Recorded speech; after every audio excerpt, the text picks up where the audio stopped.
जय हिंद साथियों। RPF field सी exam के एग्ज़ाम सीरीज में आप सभी लोगों का मैं पुनः स्वागत करता हूं। मैं अभिषेक राज, इस आशा के साथ कि आप अपने तैयारी में लगे होंगे और आपकी तैयारी जो है ठीक तरीके से आगे बढ़ रही होगी। इसी आशा के साथ मैं आपके लिए प्रतिदिन कुछ न कुछ वीडियोस जो कि आपके परीक्षा में हमारा कुछ 1% का भी योगदान हो सके, इसके लिए हमारा प्रयास रहता है। और इसी क्रम में जो है कल हम लोगों ने राजभाषा के पूरे पार्ट को क्लियर किया।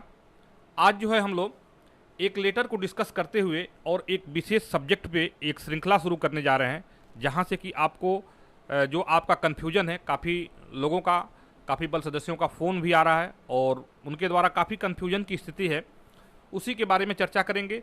और कुछ एमसीक्यू टाइप के क्वेश्चन हैं, किस तरीके से हम लोग को जो नया कानून बना है, जो बीएनएस, बीएनएसएस और बीएसएस जैसे, इसको किस तरीके से पढ़ना है और इसके साथ जो है कैसे प्रैक्टिस करना है हमें, जो है आईपीसी, सीआरपीसी और एविडेंस एक्ट को साथ साथ में लेकर जो है, तो इन्हीं सारी चीज़ों पर आज की वीडियो ये आधारित है। और किस तरह के प्रश्न आएंगे बीएनएस, बीएनएसएस और बीएसए में, उस तरह के प्रश्नों की एक हम लोग प्रैक्टिस करेंगे।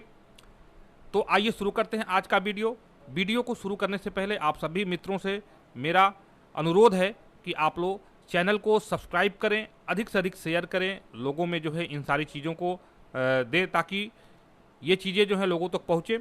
और जो क्यूबिक क्लासेस का एप्लीकेशन है, उस एप्लीकेशन को आप लोग डाउनलोड करें और वहाँ से जो एमसीक्यू लगाएं। ये सारे जो भी प्रश्न अभी आपको देखने को मिलेंगे, ये सारे प्रश्नों को हम लोग उसमें मेंशन करते हैं और पूरे जो है उसका सॉल्यूशन का जो पोर्शन होता है उसमें प्रयास करते हैं कि पूरा डीप सॉल्यूशन आपको दिया जाए, और उसके लिए हम लोग प्रयासरत हैं। तो आइए आज की इस वीडियो को शुरू करते हैं। सबसे पहले हम लोग चर्चा करते हैं, एक ये लेटर है, आया हुआ है। जैसे कि आप लोग सभी को मालूम है कि कई सारे लेटर इसके पहले भी आ चुके हैं सिलेबस को लेकर, और सिलेबस के अकॉर्डिंग काफ़ी चेंजेस की बातें हैं और काफ़ी कन्फ्यूजन की स्थिति है। बल सदस्यों में जो भी तैयारी कर रहे हैं, जो भी लोग, सबके अंदर जो है कन्फ्यूजन है कि कहाँ से चीज़ों को पढ़ें, कैसे पढ़ें, और बहुत कन्फ्यूजन की स्थिति है। आज जो है जो रेलवे के प्रोफेशनल चीज़ें हैं, जो आरपीएफ के प्रोफेशनल सब्जेक्ट हैं, उनसे ध्यान हट गया है, क्योंकि बार बार इस तरह का जो लेटर्स जारी हो रहे हैं जो डीपीसी के द्वारा, तो इससे थोड़ी सी प्रॉब्लम आ रही है, थोड़ा सा चीज़ों में कन्फ्यूजन की स्थिति पैदा हो रही है। तो उसी के लिए आज हमने ये वीडियो बनाया है और इस तरह की वीडियो आपको चलते रहेंगे। आज हम देखेंगे थोड़ा सा इस लेटर के बारे में, देख लेते हैं। देखिए 8 जुलाई 2024 का लेटर है, ये आपको पहले से ही मालूम है, हमें जानकारी है, इसके लिए आप ये ना करें, इसको एक मैं आधार बना के आपको बता रहा हूँ। इसमें जो है question syllabus from for selection for promotion to various rank of in RPF के जो अभी आगामी परीक्षाएं होनी हैं, रूल 70 या रूल 72 के अंतर्गत जो है, चाहे वो एसआई का हो, चाहे एसआई का हो, चाहे आईपीएफ का हो, रूल 70 के अंतर्गत सभी के बारे में ये बताया गया है कि जो क्वेश्चंस पेपर होंगे, उस क्वेश्चंस पेपर में उसका सिलेबस क्या होगा, और जो ये प्रमोशनल एग्जामिनेशन है इसके अंतर्गत जो है सिलेबस है, उसके बारे में इन्होंने एक वो दिया हुआ है। तो इसमें दिया है कि in continuation of above referred railway board letter date 9/7/2024, जिसमें काफ़ी इंक्लोज करके इसको रखा गया है, it is advise that will sitting in question paper the question from new laws may be asked on syllabus covered in workshop as provided by Jagjivan Ram RPF Academy, Lucknow and other important session relevant of working of railway।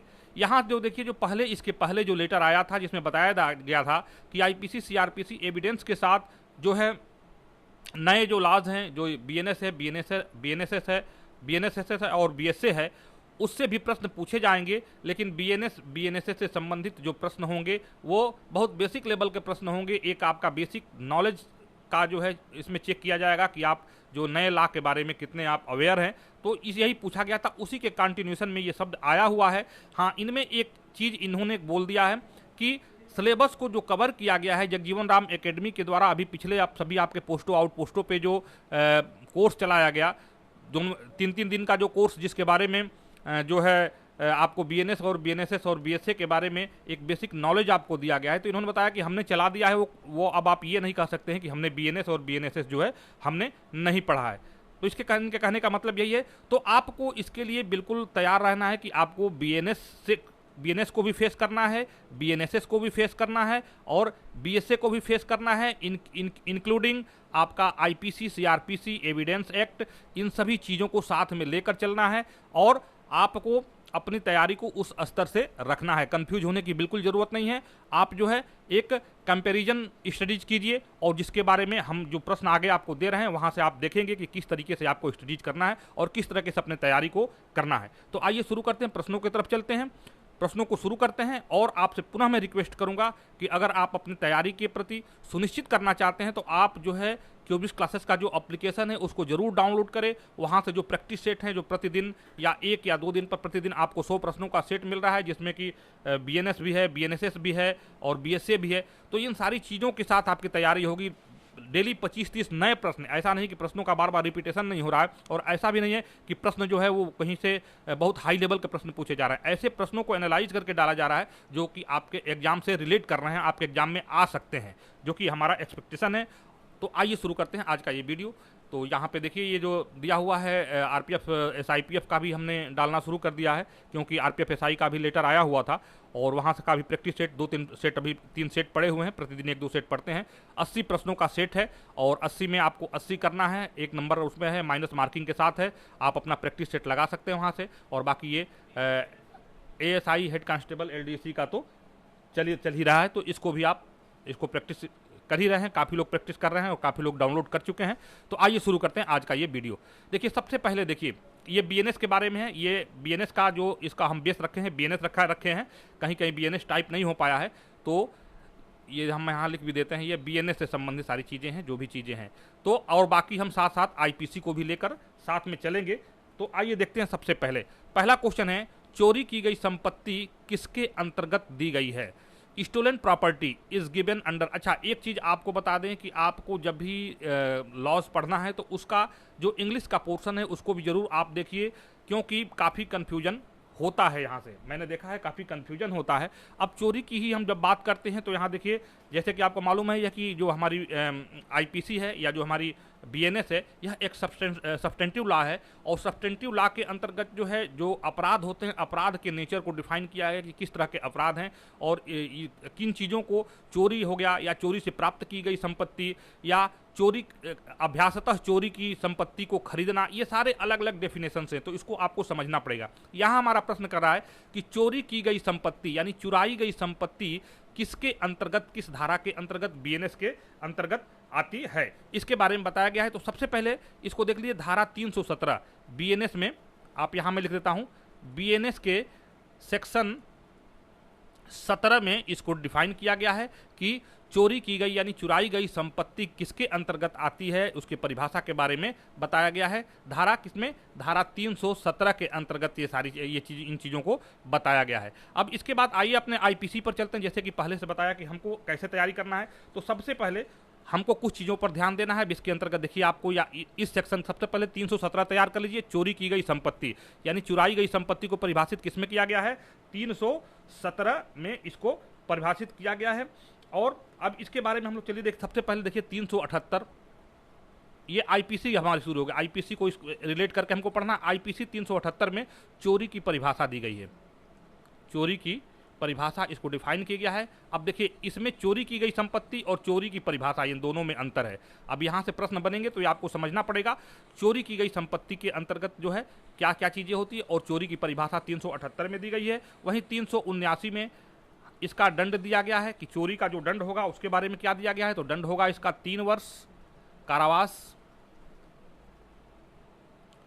Plus जुर्माना या दोनों। ये plus नहीं होगा, 3 वर्ष कारावास या जुर्माना या दोनों इसमें हो सकता है। 379 में अगर चोरी की जो हमारी संपत्ति, ये जो चीज़ें हैं, इसको बाद में 411 को इसके साथ आप देखिएगा, जो हमारा प्रश्न है उसके हिसाब से ये प्रश्न 317 से रिलेट करता है कि बेईमानी से चोरी की गई संपत्ति को लेने का दंड, बेईमानी से चोरी की संपत्ति लेने का दंड, ये 411 में दिया। देखिए अब चोरी से संबंधित ये 4-5 क्वेश्चन बन गए। तो सबसे पहले आपको बीएनएस को देखना है। बीएनएस में चोरी की गई संपत्ति को परिभाषित किया गया है धारा 317 के अंतर्गत में। अगर आईपीसी को देखना है तो 378, 379 और 411 को, तीनों को देखना है। 378 में चोरी की परिभाषा दिया गया है, 379 में इसका दंड दिया गया है जो कि 3 वर्ष या जुर्माना या दोनों दिया गया है, और 411 में दिया कि बेईमानी से चोरी की संपत्ति को लेना, उसको प्राप्त करने का दंड दिया गया है 411 में। आशा है ये चोरी का जो सेक्शन है आपका तैयार हो गया होगा। 317 को याद रखना है नए वाले में, पुराने वाले में 378, 379 और 411 को साथ में याद करना है। चलिए अगले प्रश्न के ऊपर चलते हैं। अगला प्रश्न देखते हैं कि अगला प्रश्न क्या है। देखिए अगला प्रश्न हमारा है चुराई हुई देखिए अब ये प्रश्न नहीं है, चुराई हुई संपत्ति को थोड़ा सा हमने डिफाइन करने की कोशिश किया है। यह जो है बीएनएस के तारतम्य में इसको समझाया गया है। सब्सटेंस बिल्कुल वही है जो पुराना आईपीसी में था, वही है। चुराई हुई संपत्ति कौन सी संपत्ति कहलाएगी? वह संपत्ति जिसका कब्जा चोरी द्वारा या उद्यापन द्वारा या लूट द्वारा या छल द्वारा अंतरित किया जाए, और वह संपत्ति जिसका आपराधिक दुर्विनियोग किया गया है या जिसके विषय में आपराधिक न्यास भंग किया गया है, चुराई हुई संपत्ति कहलाएगी। अभी चुराई हुई संपत्ति जो डेफिनेशन इसमें, चोरी की संपत्ति और चुराई हुई संपत्ति, तो ये इसी के बारे में इन्होंने ये डेफिनेशन कर रहे हैं। तो 317 में ये बताया गया है, चाहे वह अंतरण या दुर्विनियोग या न्यास भंग भारत के भीतर किया गया हो या बाहर किया गया हो, किंतु ऐसी संपत्ति तत्पश्चात ऐसे व्यक्ति, यहाँ पे व्यक्ति है, यहाँ थोड़ा सा गलत हो गया, व्यक्ति के कब्जे में पहुंच जाती है जो उस कब्जे के लिए वैध रूप से हकदार है, तो वह चुराई हुई संपत्ति नहीं रह जाती है। यानी कि कोई भी ऐसा संपत्ति जिसको कि लूट द्वारा या छल द्वारा या आपराधिक दुर्विनियोग के द्वारा या आपराधिक न्यास भंग के द्वारा किसी तरीके से उसको प्राप्त की गई है, वह चुराई हुई संपत्ति कहलाएगी। और चाहे इसका अंतरण, दुर्विनियोग या न्यास भंग भारत के भीतर किया गया हो या भारत के बाहर किया गया हो, ये यहाँ से क्लियर हो जाता है। चलिए अगले प्रश्न के ऊपर चलते हैं। एक प्रश्न पे इतना समय लगेगा तो काफी लंबा समय हो जाएगा। गृह भेदन किसके अंतर्गत आता है? इसी तरह के प्रश्न आपको पूछे जाएंगे बीएनएस के अंतर्गत, जो है इसी प्रश्न पूछे जाएंगे। यहाँ पे बीएनएस आप लगा लीजिएगा, बीएनएस छूट गया है। बीएनएस भारतीय न्याय संहिता के अंतर्गत गृह भेदन किसके अंतर्गत दिया गया है, इसमें हम आपको एक्स्ट्रा चीजें बताएंगे। तो सबसे पहले देख लीजिए धारा 330 में जो है यह जो है गृह भेदन को बताया गया है। ये बीएनएस के अंतर्गत जो है 330 में बताया गया है। अब इसे कुछ रिलेट करने वाली चीजें हैं उसको देखते हैं। गृह भेदन को यहां भी हम लिख देते हैं। देखिए आईपीसी के अंतर्गत किस में बताया गया था? 445 में बताया गया था गृह भेदन, ये आईपीसी के अंतर्गत। अब ये दोनों चीजें सही हो गई। 330 और 445 को याद रखना है। 330 में जो बीएनएस में दिया गया है गृह भेदन, और आईपीसी में दिया गया था धारा 445 के अंतर्गत। अब इससे रिलेटेड कौन कौन सी चीजें हमको तैयार करनी है इसको देख लीजिए। क्योंकि आईपीसी और हमको बीएनएस दोनों को तैयार करना है, तो 330 में हमने गृह भेदन को देख लिया जो कि बीएनएस के अंतर्गत है। और अब इसमें देखते हैं, देखिए 441 को आप देख लीजिएगा। इसमें 441 में दिया गया है कि आपराधिक अनाधिकार प्रवेश। आपराधिक, थोड़ा समय लग सकता है, लंबा वीडियो हो सकता है, इसको आपराधिक अनाधिकार प्रवेश, इसका मतलब हो गया कि गलत इरादे से जो है ऐसे जगह पर जहां हम प्रवेश करने के लिए अधिकारी नहीं है, उस जगह पे जो है प्रवेश करना। आपराधिक अनाधिकार प्रवेश को 441 में इसको जो है डिफाइन किया गया है। वहीं 442 को भी आप देख लीजिएगा। 442 में क्या कहा गया है? गृह अनाधिकार प्रवेश, गृह अनाधिकार प्रवेश यानी बिना अधिकार के किसी के घर में प्रवेश करना, 442 में दे दिया है। 443 को भी आपको देखना पड़ेगा। 443 इसमें दिया गया है कि छिपकर गृह अनाधिकार प्रवेश, इसको भी 343 में इसको डिफाइन किया गया कि छिपकर किसी के घर में अनधिकृत रूप से जो है प्रवेश करना, 443 में दिया है। 444 भी आपको तैयार करना पड़ेगा। 444 में है कि रात्रि में छिपकर गृह अनाधिकार प्रवेश, रात्रि में यही चीज जो है, रात्रि में जो है छिपकर जो है गृह अनाधिकार प्रवेश के बारे में दिया गया है यहाँ से 444 में। 445 को देखिए, 445 को आप देख लिए गृह भेदन या सेंध लगाना, गृह भेदन या सेंध लगाना। और साथ साथ आप 446 आईपीसी भी देख लीजिएगा। 446 आईपीसी में जो है रात्रि में गृह भेदन या सेंध लगाना, रात्रि में गृह भेदन या सेंध लगाना, तो ये सारी चीज़ें इसको आपको याद करना है। सबसे पहले आपको देख लेना है कि गृह भेदन बीएनएस में किस सेक्शन में दिया गया है। तो बीएनएस 330 में जो है गृह भेदन या सेंध लगाने के बारे में दिया गया है, और 445 में इसको जो है गृह भेदन या सेंध लगाना को परिभाषित किया गया है 445 आईपीसी में। इसके साथ 441 देख लीजिए, 442, 443, 444 और 445, यानी 441 से लेकर 445 तक का आपको इसके तारतम्य में तैयार करना है। चलिए आगे अगले प्रश्न पे चलते हैं। अगला प्रश्न देखते हैं। अब देखिए गृह अतिचार और गृह भेदन के बारे में या गृह के भेदन के बारे में क्या दिया हुआ है। जो कोई यह पूर्वधानी नहीं होगा, पूर्व सावधानी, यहाँ पे होगा ये पूर्व सावधानी, थोड़ा सा यहाँ पे पूर्व सावधानी बरतने के पश्चात गृह अतिचार करता है कि ऐसे गृह अतिचार को किसी ऐसे व्यक्ति से छिपाया जाए जिसे उस निर्माण तंबू या जलयान में से जो अतिचार का विषय है अतिचारी को अपवर्जित करने या बाहर कर देने का अधिकार है, वह प्रच्छन्न गृह अतिचार करता है। यह कहा जाता है प्रच्छन्न गृह अतिचार को भी, इसको भी इसी को कहते हैं कि अगर किसी व्यक्ति के द्वारा या किसी निर्माण या किसी तंबू या किसी जलयान में जो कि अतिचार का विषय है यानी अनाधिकृत रूप से प्रवेश का विषय है, उसको अतिचारी को अपवर्जित करने या बाहर कर देने का अधिकार है, वह प्रच्छन्न गृह अतिचार कहलाएगा। दूसरा है जो कोई गृह अतिचार करता है वह गृह भेदन करता है। जो कोई गृह अतिचार करता है वह गृह भेदन करता है, और यह कहा जाता है कि यदि वह उस गृह में या उसके किसी भाग में ये तस्मीन पश्चात वर्णित 6 तरीकों में से किसी तरीके से प्रवेश करता है, यदि जो 441 से लेकर और 445 का हमने आपको बताया है, तो किसी तरीके से उस गृह में या किसी भाग में अपराध करने के प्रायोजन से होते हुए वहाँ अपराध कर चुकने पर उस गृह पर से या उसके किसी भाग से ऐसे निम्नलिखित तरीकों से किसी तरीके से बाहर निकलता है। तो इसमें देखिए बहुत बड़ा इसका ये पोर्शन है, इसलिए हमने इसको लिया नहीं है। तो इसमें इसका मोटा मोटी मतलब समझिए जो 441 से लेकर और जो 446 तक का जो भी प्रोविजन है, तो उसके अंतर्गत किसी तरीके से अगर अनाधिकृत रूप से किसी तंबू में, किसी घर में, किसी जलयान में प्रवेश करता है तो उसको जो है का गृह अतिचार अथवा उसको गृह भेदन की कैटेगरी में आता है। 330 में यही बताया गया है। यह बीएनएस का 330 के अंतर्गत जो है, तो गृह अतिचार या गृह भेदन जो है 330 के में दिया गया है। चलिए अगले प्रश्न के ऊपर चलते हैं। अगला प्रश्न देखते हैं। अगला प्रश्न है जंगम संपत्ति। बहुत महत्वपूर्ण प्रश्न है, इसको वेरी इंपॉर्टेंट में लगाइएगा इस बीएनएस के लिहाज से। बीएनएस में इसको जंगम संपत्ति शब्द को बीएनएस की किस धारा के अंतर्गत दिया गया है, यानी जंगम संपत्ति को किस धारा के अंतर्गत, बीएनएस के किस धारा के अंतर्गत दिया गया है। तो बीएनएस के धारा 2 के 21 में जो है जंगम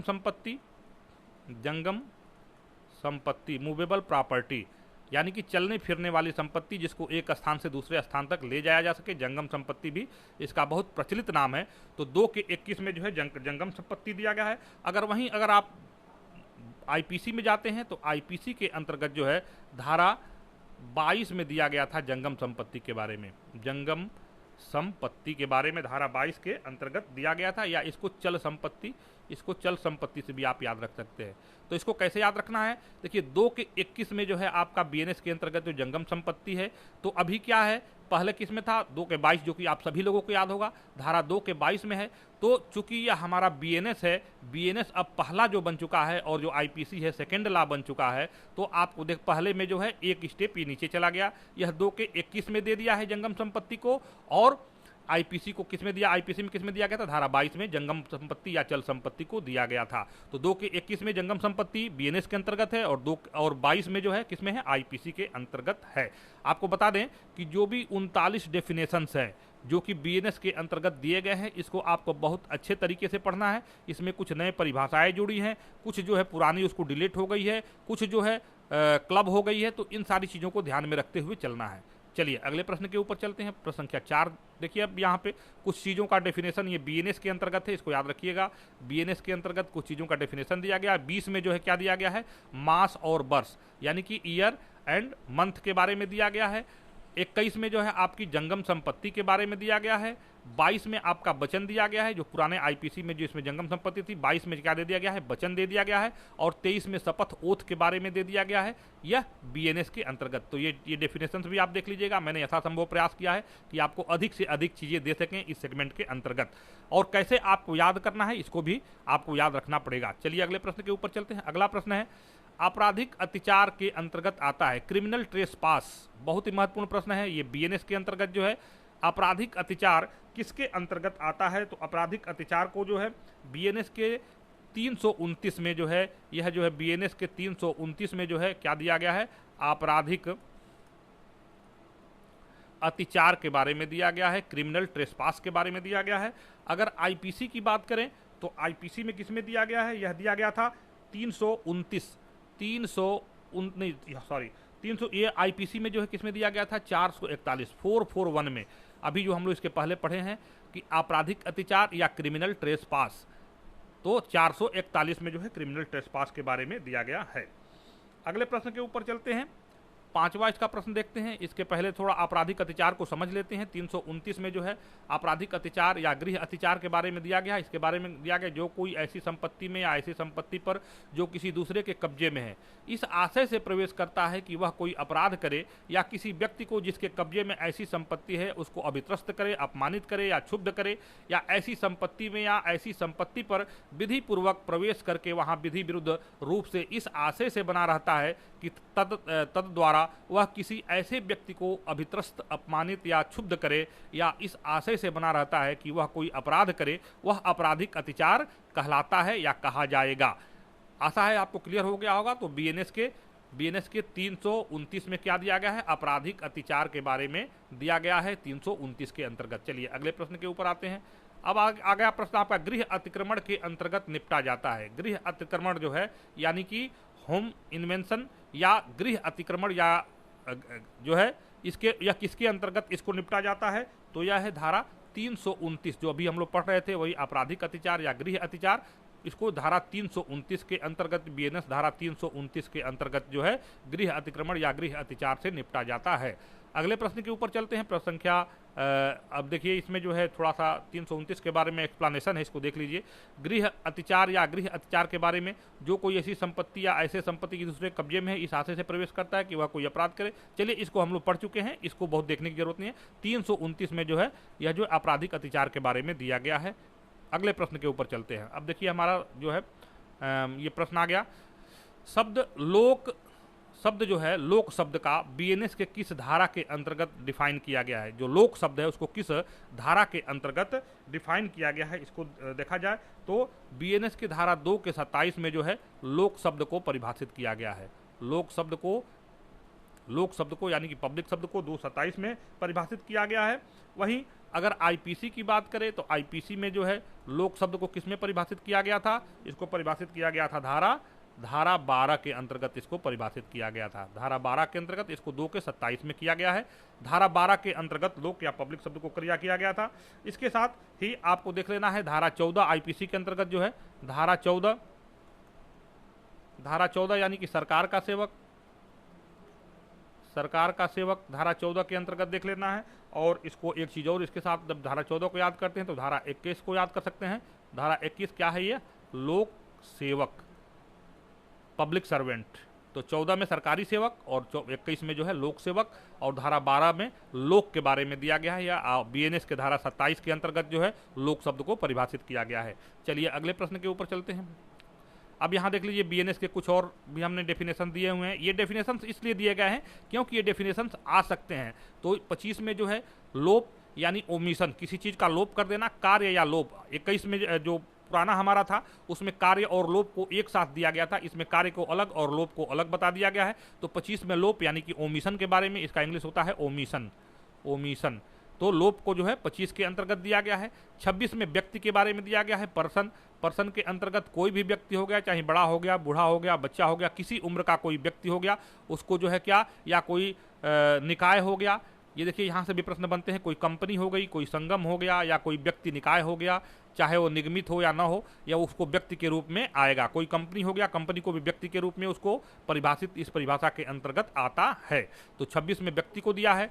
27 में आपका लोक शब्द को परिभाषित किया, जिसके बारे में हम लोग अभी बात कर रहे थे, पब्लिक यानी कि लोक के बारे में बात किया जा रहा था। और 28 में जो है लोक सेवक के बारे में बात किया गया है, जो कि 28 में लोक सेवक, जो कि ये भी इंपॉर्टेंट है, इसको भी देखिएगा। लोक सेवक को 28 में दिया गया है। और अभी हम लोग जो पिछला देखे 21 में जो है आईपीसी के अंतर्गत जो है इसको 21 में लोक सेवक को परिभाषित किया गया है। चलिए अगले प्रश्न के ऊपर आते हैं। अगला प्रश्न देखते हैं, दंडाविधों से भिन्न श्रेणी।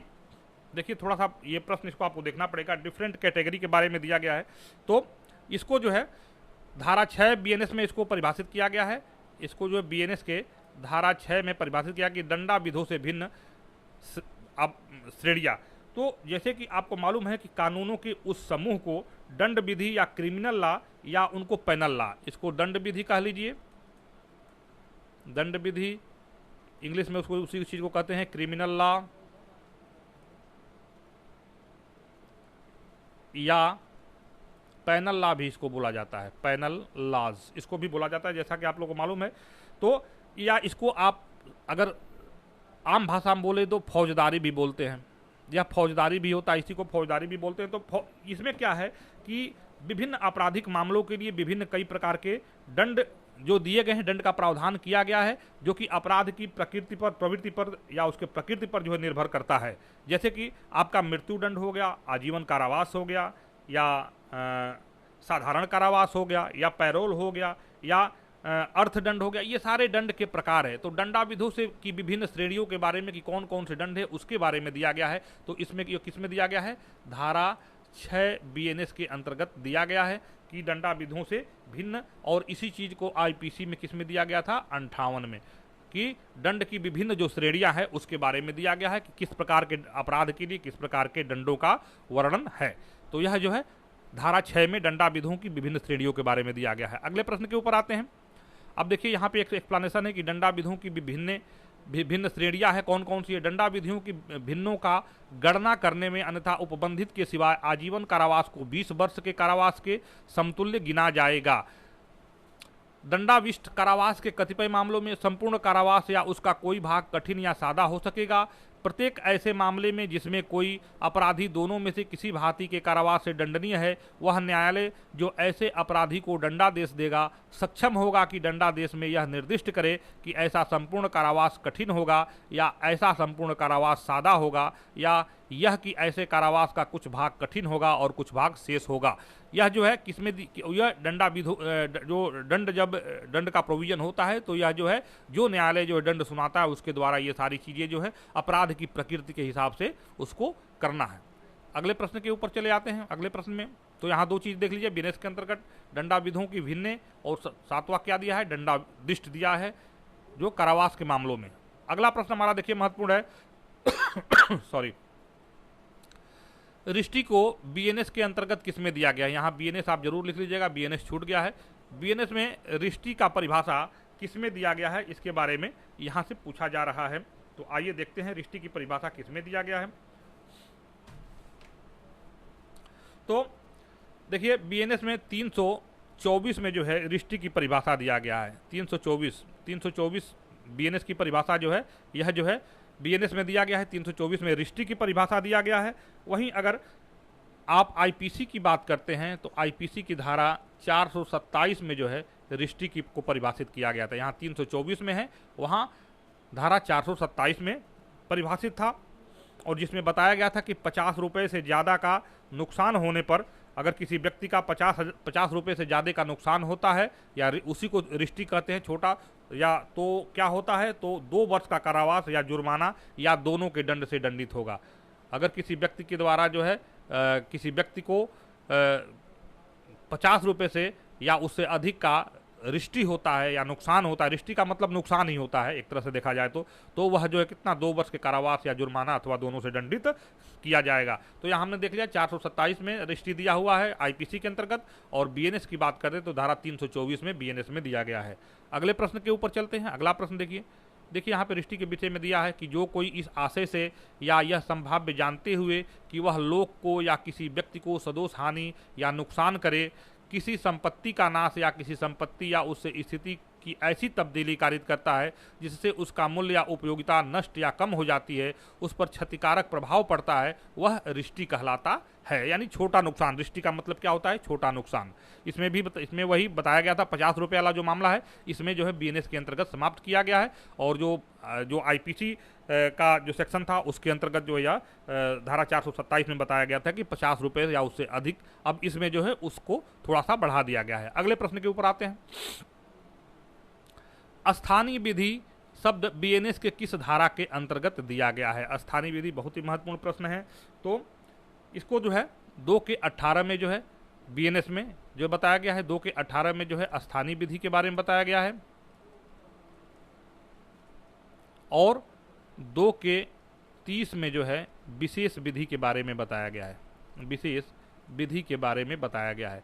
तो स्थानीय विधि और विशेष विधि को थोड़ा सा हम लोग समझ लेते हैं। ये 2 के 18 में जो है स्थानीय विधि का मतलब होता है जो किसी स्थान, किसी विशेष भारत के किसी विशेष भाग पे, किसी विशेष भूभाग पे जो कोई विशेष स्पेशल लॉ या किसी विशेष स्थान के लिए जो है जो नियम बनाया जाए वह जो क्या स्थानीय विधि कहा जाते हैं। और विशेष विधि क्या होता है, स्पेशल लॉ क्या होता है, जो किसी विशिष्ट विषय पर बनाया जाए। जैसे कि आपका आरपीयूपी एक्ट जो है क्या है, यह जो है विशेष विधि के द्वारा बनाया गया, यह विशेष उपबंध है, एक विशेष ग्रुप के लिए बनाया गया है। रेलवे एक्ट जो है यह क्या है, एक विशेष विधि है, यह हमारा जो है फंडामेंटल लॉ है। तो यह कभी क्या है उसको ओवरराइट ये सब करते हैं जो स्पेशल लॉ होते हैं। तो किसी विशेष विषय विधि, विशेष विधि के इस तरह के थ्योरेटिकल प्रश्न भी आते हैं, विशेष विधि और स्थानीय विधि। तो स्थानीय विधि का मतलब किसी विशेष स्थान पे जिसको लगाया जाए, और विशेष विधि का मतलब है कि किसी विशेष विषय पर लगाया जाए। तो 2 के 18 और 2 के 30 में यह दिया गया बीएनएस के अंतर्गत।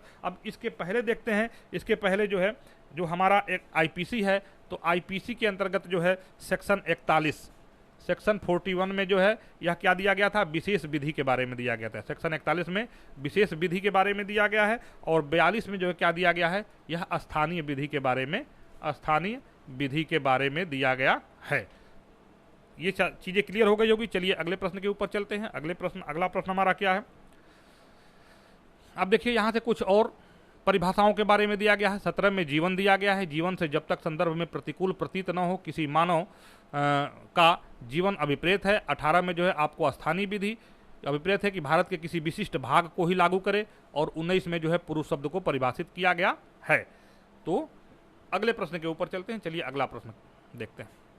प्रश्न संख्या 10 क्या कह रहा है कि पूर्व दोष सिद्धि के पश्चात कतिपय अपराधों के लिए वर्धित दंड, यानी कि पूर्व दोष सिद्धि के बाद, यानी पहले किसी मामले में दोष सिद्धि हो चुका है और किसी अपराध के लिए जो बढ़ा हुआ दंड है उसके बारे में यह बताया गया है। तो यह किस में बताया गया, यह जो है बीएनएस के सेक्शन 13 में बताया गया, बीएनएस के धारा 13 में बताया गया है कि पूर्व दोष सिद्धि के पश्चात कतिपय अपराधों में बढ़े हुए दंड के बारे में बताया गया है। चलिए अगले प्रश्न के ऊपर चलते हैं। अब देखिए यहाँ से एक एक्सप्लेनेशन है, थोड़ा समझ लीजिए। पूर्व दोष सिद्धि के पश्चात कतिपय अपराधों के लिए वर्धित दंड क्या है। जो कोई व्यक्ति भारत में किसी न्यायालय द्वारा इस संहिता के अध्याय 10 और अध्याय 17 के अधीन 3 वर्ष या उससे अधिक की अवधि के लिए या दोनों में से किसी भांति के कारावास से दंडनीय अपराध के लिए दोष सिद्ध ठहराए जाने के पश्चात उन दोनों अध्यायों में से किसी अध्याय के अधीन उतनी ही अवधि के लिए वैसे ही कारावास से दंडनीय किसी अपराध का दोषी है, तो वह प्रत्येक ऐसे पश्चावर्ती यानी पूर्व में किए गए अपराध के लिए आजीवन कारावास से या दोनों में से किसी भांति के कारावास से जिसकी अवधि 10 वर्ष तक की हो सकेगी दंडनीय होगा। चलिए अगले प्रश्न के ऊपर चलते हैं। प्रश्न संख्या 11 देखिए, ओथ के बारे में पूछा जा रहा है, शपथ के बारे में। ओथ शब्द को बीएनएस के किस धारा में परिभाषित किया गया है। तो ओथ शब्द को जो है यह जो है धारा 23 के अंतर्गत परिभाषित किया गया है। शपथ या ओथ इसको बोल लीजिए, इसको जो है किसमें, बीएनएस के अंतर्गत धारा 23 में परिभाषित किया गया है। वहीं आईपीसी की अगर बात करते हैं तो आईपीसी में जो है किसमें किया गया था, यह 51 में, यह धारा 51 में जो है इसको परिभाषित किया गया था, शपथ को आईपीसी के अंतर्गत। चलिए अगले प्रश्न के ऊपर चलते हैं। प्रश्न संख्या 12 देखते हैं। लोक शांति भंग कराने को प्रकोपित करने के आशय से शासय अपमान, इसके बारे में पूछा जा रहा है कि लोक शांति को भंग कराने को प्रकोपित यानी उकसाने के लिए, कि लोक शांति भंग हो, उकसाने के लिए शासय के आशय से शासय अपमान, इसके बारे में ये पूछा जा रहा है। तो बीएनएस के 352 में इसको बताया गया है, बीएनएस के धारा 352 में इसको बताया गया है। वहीं अगर आईपीसी में आप जाते हैं तो आईपीसी का सेक्शन 504 आपने कई बार पढ़ा होगा, तो 504 में दिया गया है जो है कि लोक शांति को भंग करने को प्रकोपित करने के आशय से शासय अपमान, यह 504 में बताया गया है। अगले प्रश्न के ऊपर चलते हैं। देखिए यह 352 में क्या दिया गया है, बीएनएस के 352 में दिया गया है कि लोक शांति भंग कराने को प्रकोपित करने के आशय से शासय अपमान, जो कोई किसी व्यक्ति को शासय अपमानित करेगा तद्वारा उस व्यक्ति को इस आशय से या यह संभाव्य जानते हुए प्रकोपित करेगा और ऐसे प्रकोपन से वह लोक शांति भंग या कोई अन्य अपराध कारित करेगा, वह दोनों में से किसी भांति के कारावास से जिसकी अवधि 2 वर्ष तक की हो सकेगी या जुर्माने से या दोनों से दंडित किया जाएगा। यह 352 जो है बीएनएस में दिया गया है। आशा है ये चीज़ें आपको क्लियर हो गई होंगी। चलिए अगले प्रश्न के ऊपर चलते हैं। अगला प्रश्न देखते हैं, प्रश्न संख्या 13। प्रश्न संख्या 13 कह रहा है कि बीएनएस की किस धारा के अंतर्गत महिला शब्द को दिया गया है। तो अभी जो आईपीसी थी, आईपीसी में महिला पुरुष को एक ही साथ दिया गया था, इसमें महिला को अलग और पुरुष का अलग से किया गया है। महिला के अंतर्गत कोई भी ऐसी महिला जो या तो जन्मजात कोई बच्ची हो, उससे लेकर कोई भी किसी भी जो है महिला के बारे में दिया गया है। तो इसमें क्या दिया गया है कि देखिए 2 के 35 में जो है महिला को दिया गया है। यहाँ पे महिला बीएनएस के 2 के 35 में दिया गया था। अगर आईपीसी की बात करें तो आईपीसी की धारा 10 में, आईपीसी का धारा 10 देखिएगा, इसमें जो है सब इसमें परिभाषा दिया गया था, पुरुष या स्त्री, इस तरह का परिभाषा दिया गया था। धारा 10 के अंतर्गत पुरुष स्त्री को परिभाषित किया गया था धारा 10 के अंतर्गत। चलिए अगले प्रश्न के ऊपर चलते हैं। अगला प्रश्न देखते हैं क्या है। अब यहाँ देखिए कुछ और परिभाषाओं को दिया गया है बीएनएस के अंतर्गत। इसको बीएनएस, जहाँ बीएनएस के अंतर्गत है उसको मैं लिख दे रहा हूँ। बीएनएस के अंतर्गत 34 में बिल दिया गया है, 35 में महिला के बारे में दिया गया है, अभी जिसके बारे में हम लोग बात कर रहे थे, और 36 में सदोष अभिलाभ यानी कि रॉन्गफुल गेन। इसका मतलब क्या होता है कि विधि विरुद्ध साधनों द्वारा ऐसी संपत्ति का अभिप्रेत है जिसका अभिलाभ प्राप्त करने वाला व्यक्ति वैध रूप से हकदार न हो। और 37 में जो क्या है रॉन्गफुल लॉस के बारे में दिया गया है, यानी कि सदोष हानि के बारे में दिया गया है। इससे विधि विरुद्ध साधनों द्वारा ऐसी संपत्ति का हानि अभिप्रेत है जिसका हानि उठाने वाला वैध रूप से हकदार हो। तो हमने यथासंभव प्रयास किया है कि आपको जो भी चीज़ें दी जा सके रिलेटेड चीज़ें वो हो, और इसी तरीके से आपको तैयार करना है और याद करना है। इसका बिल्कुल श्रृंखलाबद्ध आप तैयारी चाहते हैं कि आपके परीक्षा में जो है श्रृंखलाबद्ध एक तैयारी हो, तो उसके लिए आपको जो है प्रैक्टिस सेट ज्वाइन करना पड़ेगा। प्रतिदिन 100 प्रश्नों का सेट हम लोग प्रयास करते हैं। आपका चाहे वो आरपीएफ एसआई की प्रिपरेशन हो या जो है RPF ASI head constable to ASI का प्रिपरेशन हो, सबके लिए दोनों के लिए अलग अलग सेट बना हुआ है, और वहाँ से आप जो है दोनों से आप वहाँ से काम कर सकते हैं, अपनी तैयारी कर सकते हैं। और प्रैक्टिस सेट अगर लगाते हैं तो आपका 80% कन्फ्यूजन वहाँ से दूर हो जाता है, क्योंकि प्रैक्टिस सेट में जो क्वेश्चन आंसर होते हैं उनके साथ साथ हम सॉल्यूशन भी देते हैं, और सॉल्यूशन जो है आपको क्लियर करता है कि कैसे जिस तरह के कि आपका जो प्रश्न है उसका क्या डिफरेंस है। अगले प्रश्न के ऊपर आते हैं। देखिए प्रश्न क्या 14, छल किस में दिया गया है। छल को किस में डिफाइन किया गया है। तो धारा 415, धारा 416, धारा 417, धारा 418। तो इसमें हम लोग देखते हैं छल को किस में परिभाषित किया गया है। तो धारा 318 के बीएनएस में जो है यह जो है छल शब्द को परिभाषित किया गया है। धारा 318 जो है बीएनएस के अंतर्गत धारा 318 में जो है छल को परिभाषित किया गया है। वही आईपीसी की अगर हम बात करते हैं तो आईपीसी के धारा 415 में छल को परिभाषित किया गया। धारा 415 में जो है इसमें जो है छल शब्द को परिभाषित किया गया है। तो 415 के साथ आपको 3 चीज़ें याद करनी पड़ेगी। 416 को भी याद करिएगा। 416 में कहा गया है कि प्रतिरूपण के द्वारा छल, प्रतिरूपण के द्वारा छल, इसका मतलब क्या हुआ। प्रतिरूपण द्वारा छल का मतलब कि भेष बदलकर या किसी ऐसे तरीके से जो कि किसी को दिग्भ्रमित करके और उसके साथ छल करना, यह 416 में दिया गया है। 415 में साधारण छल की बात की गई है, 416 में प्रतिरूपण द्वारा छल किया गया है। और 417 को भी आपको देखना है। 417 में दिया गया है कि छल के लिए दंड दिया गया है, छल के लिए दंड के बारे में दिया गया है। तो इसमें क्या है, 1 वर्ष कारावास इसका दंड है। 1 वर्ष दंड से भी कभी कभी प्रश्न आते हैं। 1 वर्ष कारावास या जुर्माना या दोनों के दंड से दंडित किया जाएगा। तो 415 में छल देख लिया आपने, 416 में प्रतिरूपण द्वारा छल देख लिया, और 417 में छल के लिए दंड देख लिया। वहीं बीएनएस के अंतर्गत छल को जो है धारा 318 में परिभाषित किया गया है। चलिए अगले प्रश्न के ऊपर चलते हैं। देखिए छल के विषय में कुछ एक्सप्लेनेशन दिया हुआ है। छल जो है जो कोई किसी व्यक्ति से प्रवंचना कर उस व्यक्ति को जिसे इस प्रकार प्रवंचित किया गया है कपटपूर्वक या बेईमानी से उत्प्रेरित करता है कि वह कोई संपत्ति किसी व्यक्ति को परिदत्त कर दे, या वह यह संपत्ति दे दे कि कोई व्यक्ति किसी संपत्ति को रख रखे, या जानबूझकर उस व्यक्ति को जिसे इस प्रकार प्रवंचित किया गया है उत्प्रेरित करता है कि वह ऐसा कोई कार्य करे या करने का लोप करे जिसे वह यदि उसे प्रत्येक प्रकार प्रवंचित न किया गया होता तो न करता। यानी कि उसको अगर यह इस प्रकार का प्रवंचना न किया गया होता तो वह नहीं करता, या करने का लोप न करता। तो जिस कार्य या लोप से उस व्यक्ति को शारीरिक मानसिक ख्याति संबंधी, यहाँ देखिए प्रश्न यहाँ कई बार बनता है कि छल क्या होता है, अगर किसी व्यक्ति को शारीरिक मानसिक ख्याति या कोई भी अगर नुकसान से संबंधित चीज़ें आती हैं, तो कोई भी ऐसा नुकसान जिसमें शारीरिक मानसिक या किसी ख्याति संबंधित संपत्ति का नुकसान या अपहानि कारित होता है, तो यह संभाव्य है कि वह छल करता है, यह कहा जाएगा। केवल संपत्ति के मामले में ही छल नहीं, कोई अगर ख्याति का भी नुकसान होता है, कोई मानसिक नुकसान होता है, कोई शारीरिक होता है, ये सारे छल के अंतर्गत आते हैं जो 318 में डिफाइन किए गए हैं। अगले प्रश्न के ऊपर आते हैं, प्रश्न संख्या 15। देखिए, प्रतिरूपण द्वारा छल, जिसके बारे में अभी हम लोग पढ़ रहे थे। तो प्रतिरूपण द्वारा जो छल है यह बीएनएस के 319 में दिया गया है। प्रतिरूपण द्वारा छल यह किस में दिया गया है? यह दिया गया है धारा 319 में दिया गया है। और अगर आईपीसी की बात करें तो आईपीसी में भी हम लोग देख ही चुके हैं कि धारा 416 के अंतर्गत, धारा 416 के अंतर्गत जो है प्रतिरूपण द्वारा छल दिया गया है। सॉरी। अगले प्रश्न के ऊपर आते हैं, प्रश्न क्या? देखिए, 319 का थोड़ा सा ये दिया गया है डेफिनेशन।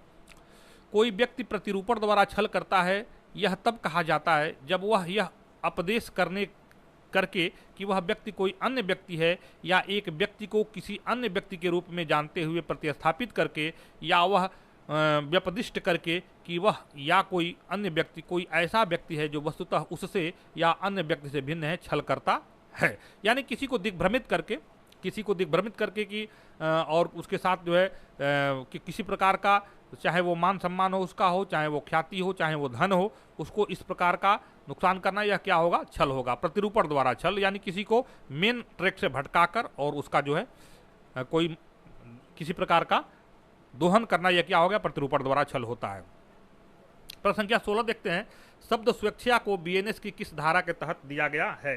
तो इसको देखिए, जो है स्वेच्छा, इसको जो है बीएनएस के धारा 2 के 33 में दिया गया है।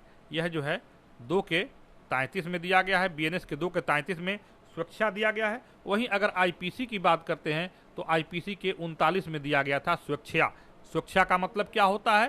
स्वेच्छा का मतलब कि कोई व्यक्ति किसी परिणाम को स्वेच्छा कारित करता है, यह तब कहा जाता है जब वह उसे उन साधनों द्वारा कारित करता है जिनके द्वारा उसे कारित करना उसका आशय था। यानी कि अपने इच्छा के द्वारा, स्वेच्छा का प्रोनाउंसिएशन देख सकते हैं, अपने इच्छा के द्वारा या उन साधनों द्वारा कारित करता है जिन साधनों को काम में लाते समय वह यह जानता था या वह विश्वास करने का कारण रखता था कि उनसे उसका कारित होना संभाव्य है। यानी कि वह सारी चीज़ों को जानते हुए अपने इच्छा से कोई कार्य करता है तो क्या होगा? स्वेच्छा होगा, जिसको कि बीएनएस के धारा 33 में जो है, धारा 33 में इसको जो है बताया गया है। और वहीं आईपीसी के 39 में जो है इसको परिभाषित किया गया है। चलिए अगले प्रश्न के ऊपर चलते हैं।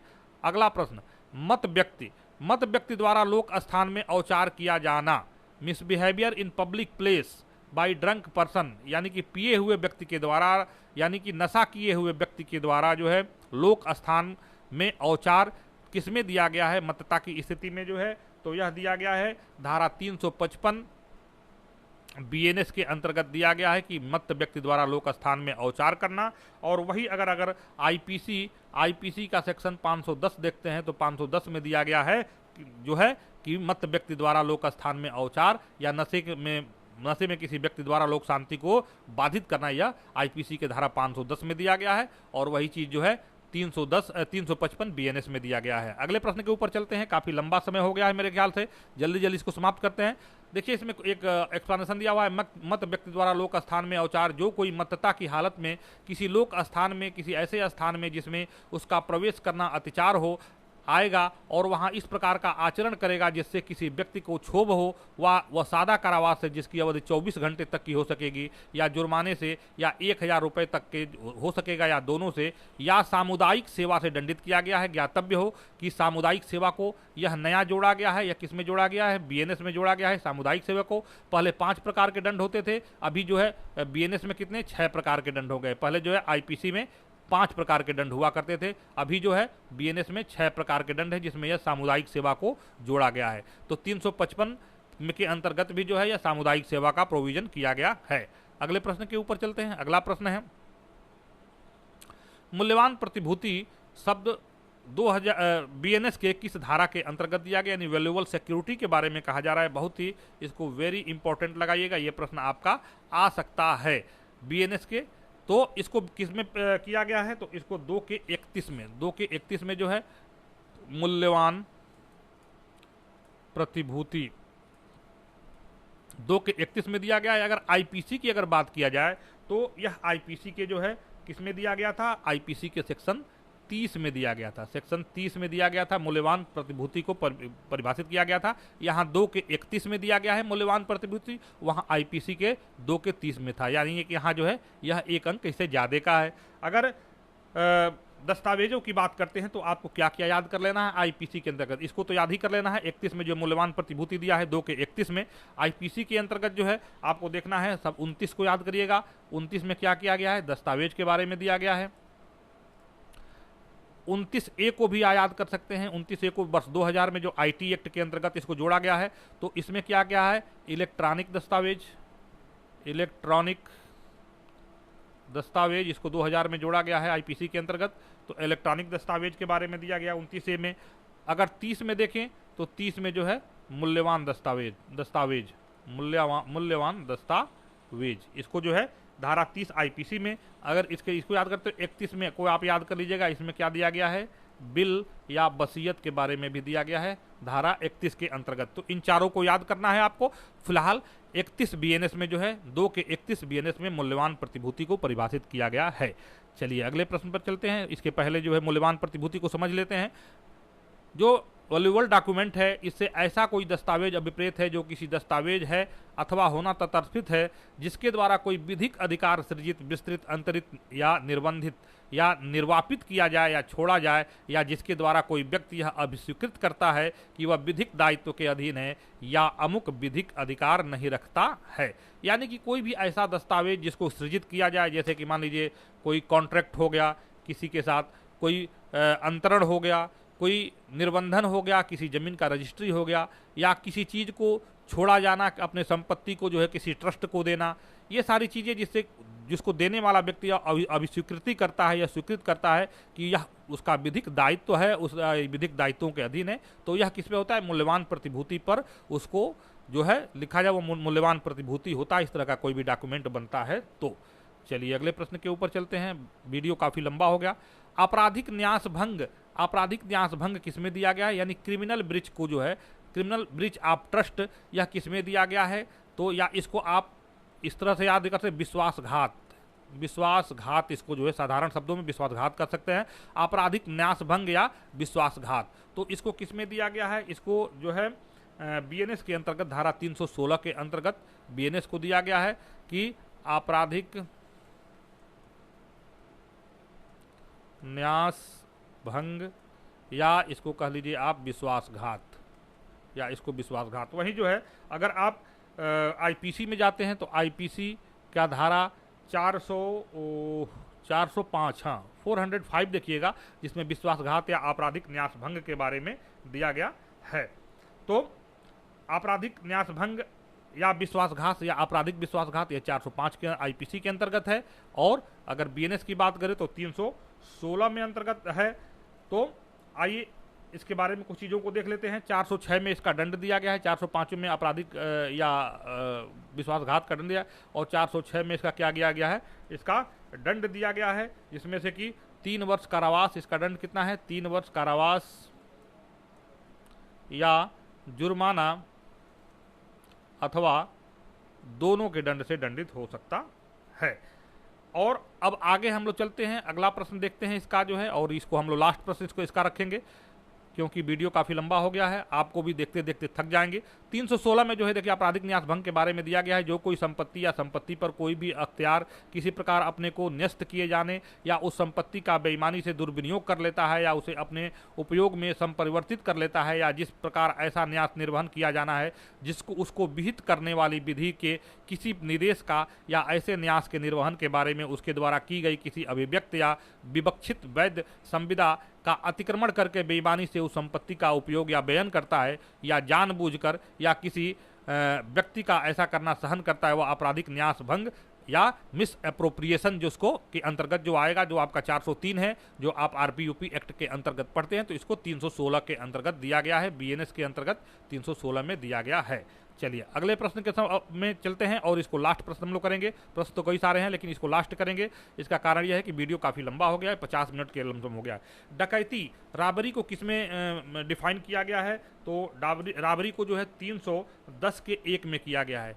310 के 1 में जो है डकैती को क्या किया गया है? परिभाषित किया गया है। और आगे हम लोग कुछ चीज़ों को देख लेते हैं। यहाँ 391 आईपीसी में जो है डकैती को परिभाषित किया गया था। तो 310 का 1 और 391 को आप रिलेट करके याद कर सकते हैं। आइए कुछ और महत्वपूर्ण धाराएं जो कि आईपीसी के हैं इसके बारे में फटाफट देख लेते हैं और इसको यहाँ पे समाप्त करते हैं। तो आईपीसी के कुछ महत्वपूर्ण सेक्शन जिसको आपको याद करना है जो कि बन सकते हैं। सबसे पहले आप 390 देख लीजिएगा। 390 हमारा बहुत महत्वपूर्ण है। चोरी लूट कब बनती है? चोरी लूट कब बन सकती है इसके बारे में दिया गया है 390 में। 391 महत्वपूर्ण है, इसको देख लीजिएगा। 391 में दिया है डकैती को परिभाषित किया गया है। 391 में डकैती को परिभाषित किया गया और इसमें किसमें? 310 के 1 में परिभाषित बीएनएस में किया गया है। 392 को देख लेते हैं, जल्दी जल्दी देखते हैं। 392 में क्या दिया है? तो लूट के लिए दंड, लूट का दंड दिया गया है। आईपीसी के हैं सारे, इसको याद रखिएगा। लूट का दंड है, इसमें जो है 10 वर्ष इसका दंड कितना होगा? 10 वर्ष कठिन कारावास। 10 वर्ष कठिन कारावास और जुर्माना। यहाँ और जुर्माना है, कठिन कारावास और जुर्माना दोनों है। और यदि यह रात में जो है किया जाता है, लूट रात में किया जाता है तो यह 14 वर्ष का कठिन कारावास होगा। अगला 393 को देखते हैं। 393 में क्या दिया हुआ है? 393 में है लूट के कोशिश के लिए दंड। लूट के कोशिश का दंड के बारे में इसमें दिया गया है। इसमें 7 वर्ष प्लस जुर्माना का प्रोविजन दिया गया है। 394 अभी देख लीजिएगा। 394 भी महत्वपूर्ण है। 394 में दिया गया है कि लूट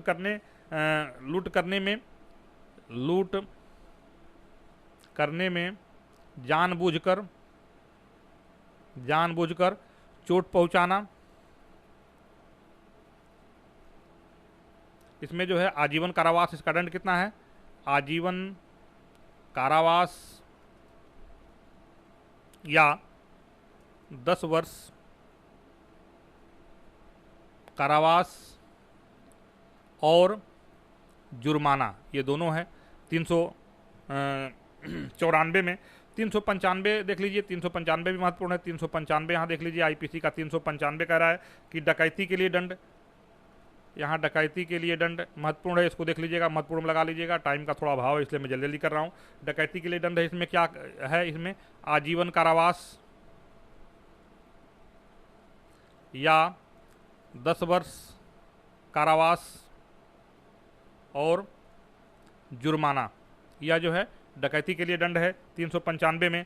396 को देखिएगा। 396 में क्या दिया गया है? इसमें जो है हत्या के साथ डकैती, हत्या के साथ डकैती, यह 396 में दिया गया है, हत्या के साथ डकैती।